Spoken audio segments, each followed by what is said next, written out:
Like many of you, I too played the Elden Ring Nightreign network test. Unlike many of you, however, I only exist inside a YouTube channel and am obligated to share my experience with a broad audience who may or may not wish me harm. My video before the network test focused on the pre-release announcement of DLC and how I felt it was a bad look for the game when it's an unproven concept that doesn't seem on par with most of FromSoft's other releases. A lot of people agreed, and a lot of people disagreed, as I am never one to shy away from controversy. After having played the network test, my opinion on the DLC hasn't really changed, but I would like to clarify the nature of my concern. DLC is a good idea for Nightreign, no question about it. The price will be fair or unfair depending on personal perception, and I don't personally think that $55 is an especially high price to pay for a game in the modern age. That said, I do wish developers would be more inclined to pack their base products with as much value as conceivably possible before resorting to price inflating with DLC. Alas, such is the nature of capitalism and an industry plagued with piecemeal monetization. And FromSoft has so far earned the goodwill to set their price as they see fit and let their customers make the call for themselves. The network test didn't require pre-purchase, and I sincerely doubt they're trying to do anything malicious with their production. It'd be nice to have a $40 spin-off game give tons of value for the base price alone, but I'm okay with giving them more of my money, assuming I get what I paid for. Now that we have that out of the way, I was able to play 2 of the network test sessions, and I have my thoughts. Beyond the irritation at not being able to play the first early morning session, the second session was my first real experience, and I wasn't thrilled. Being unable to password match meant I couldn't play with a friend who also was participating, and the randoms I was matched with did not make especially good teammates. Honestly, I probably didn't either. We were all fresh to the game, no doubt, so it's to be expected. We didn't make it past the second night on any attempt, and eventually, after having my teammates quit out or disconnect from a match, I decided to call it about 2 hours into the session. I left that night feeling pretty annoyed and not at all interested in the game. So much so that I skipped the next 2 events for other obligations and resolved myself to only play the final session. And in that final session, everything clicked. I still wasn't able to play with any friends, but I came at it from a better angle, my teammates knew what they were doing, and we were able to clear the final boss 2 of the 3 runs I participated in. Not only that, but one session a player dropped out immediately, and the 2 of us carried through and only lost to Morgoth. Not bad considering. From my very limited time, maybe 5 hours, I can say confidently that if the network test is strongly representative of the full game experience, it is not for me. Randomly dashing around for key objective points with a team of 3, gathering random loot and powering up to fight random bosses is just the opposite of everything I want in a Souls game. If I were playing with friends, I'm sure it'd be a lot more fun, and I had fun even with the limited experience. The game is fun in its own right. It's just not the right game for me. And that's okay. Since the announcement, I've known and feared how little this game interests me, and the network test has only reinforced those feelings. I don't like games that don't let me make my own character. I don't like games that don't let me craft my own build, and I don't like games that don't have PvP. If it wasn't an Elden Ring spin-off, I wouldn't even have bothered to give it a try. To win me over, Nightreign would have to be such an incredible, unmatched gaming experience beyond my wildest expectations, and from what I've seen, it just isn't. But I'm not going to ask Nightreign to change what it is. It's not an RPG, it's not even a Souls game. It's just a weird spin-off leveraging some existing IPs to let a developer experiment and maybe make some easy money. So in the spirit of constructive criticism, I'd like to take the rest of the video to give some specific critiques and insights in order to highlight what could or couldn't be done to improve the experience without fundamentally breaking Nightreign's foundation. First off, this game needs progression. I don't care if it's armor pieces, different starting loadouts, whatever. Having 3 gem slots to give menial improvements to the characters doesn't cut it. I hope the full game will have more than what I've seen, but I was not at all impressed. Right now, the game is only interesting during a match as there's nothing to look forward to, no ladder to climb. The second you kill the final boss, the fun is over along with all of your progress. It's hardly unheard of, but I don't believe this needs to be the case for Nightreign to be the sort of game it wants to be. Monster Hunter has the right idea with its armor sets and weapons, collecting parts from specific enemies and using them to make things. And while Nightreign isn't the same sort of game, it could take a few pages from that book. And progression being built into the rapid level up and gearing process could actually be really fun. I'd love to be able to plot out a build with different options, much like the random choices, but instead of having them be randomly decided per match, letting me hit progression points each level and each gear drop. Killing a boss unlocking my next perk or weapon, and leveling giving me a new passive or something similar. It'd have to be built into the game's framework, and I don't know enough about it to say what that should look like, but I can say confidently I'd be a lot more excited if such a system were adopted. As it stands, I had a hard time feeling out the capabilities of my character per level, as I'm used to having a build with set strengths and weaknesses. The ability to pre-plan would help playstyle choice a lot, though I imagine they want it to feel as random as possible. And if that's the route they want to stick with, having it go on indefinitely could be entertaining.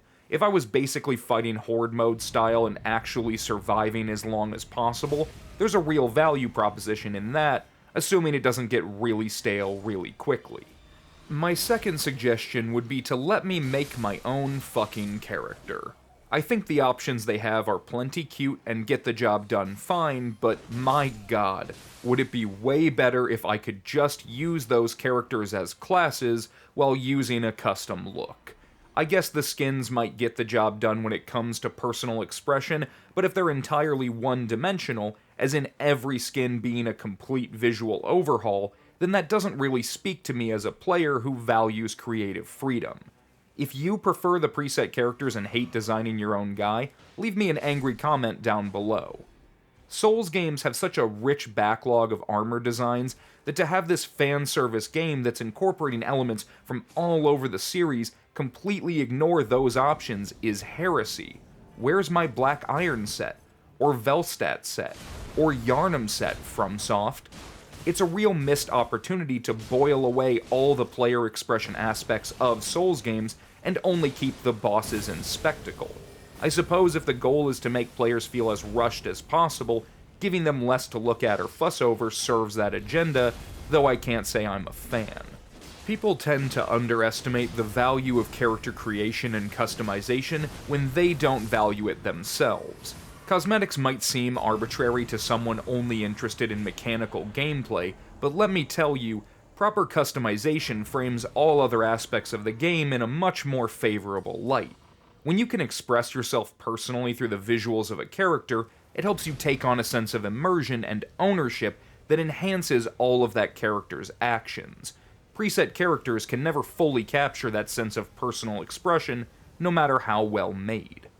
For my third suggestion, I want to go out on a limb and suggest dungeons.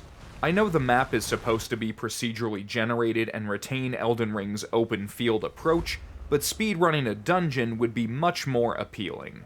Travel with the Surge Sprint is alright, and the Spirit Hawks have their place, but I would far prefer to optimize how I clear specific rooms, opposed to how I clear zones. Not saying every map should be a dungeon, or even have a dungeon, just that dungeons should be an option. Bloodborne's Chalice dungeons would be way better if you could take them on at Nightreign's pace, and this feels like an opportunity to correct that. Again, that does assume there's something worth grinding within the dungeons, but even if there isn't, I'd like to take on a fortress instead of a bunch of random landmasses crammed together. FromSoft level design is at its best when thoughtfully laid out, and procedural generation just doesn't hit the same. Fourth suggestion, NPCs. The network test had no real NPC interaction, just some spectral merchants with a shop. I'm not suggesting they give me people to talk to either. There's no time for that. What I'm suggesting is having NPCs doing things in the world. When I'm fighting the Centipede Demon, I expect my boy Solaire to have my back. He could come in, suns blazing, if I've successfully completed some in-game objective. Or having NPCs randomly attacking certain areas, and maybe even attacking me if I get involved. Maybe they give me something if I help them. Anything to help flavor the so far pretty bland encounters. They could even have NPC events tied to passive rewards you get from completing runs. I understand the game is featuring a specific balance of 3 players and 3 players only, but I say who fucking cares? Give me my boys of old in all their tired, tenacious glory. And for a game with Elden Ring in the name, it sure doesn't have spirit ashes, or at least not how they are in Elden Ring. I'm secretly holding out hope that one of the playable characters will be a summoner and can use defeated enemies as allies, switching on the fly and choosing which ones are best suited for which encounters. Branching out and experimenting like that with the available playstyles would really help give Nightreign an identity of its own for me. But I do understand why they haven't prioritized NPCs in any way. This is a multiplayer game, and they want to put all the focus on the team dynamics of players. Still, if they wanted to enrich or expand that experience, especially for single-player sessions, NPCs could go a long way. And my final suggestion for this video is for them to figure out some form of lobby system for matchmaking. Running around the round table hold, blind to who I'm playing with, is a terrible way to spend my time seeking a match, and not knowing who you're playing with isn't much better. They did add the training ground area, so that's a nice touch, but for actual matchmaking, having it be way more transparent and controlled would be helpful. I've made this complaint before about the arena in Elden Ring, and to see them use functionally the same setup is disappointing. This is their chance to abandon all pretense around lack of functionality for the sake of immersion, and just go all in on menus. FromSoft has always avoided doing things the most technically proficient way, and instead focused on being artistic and creative. Nightreign is neither of those things, so I'd like it to at least be technically proficient. And I do still think there's some PvP potential, but I'll save that for another video.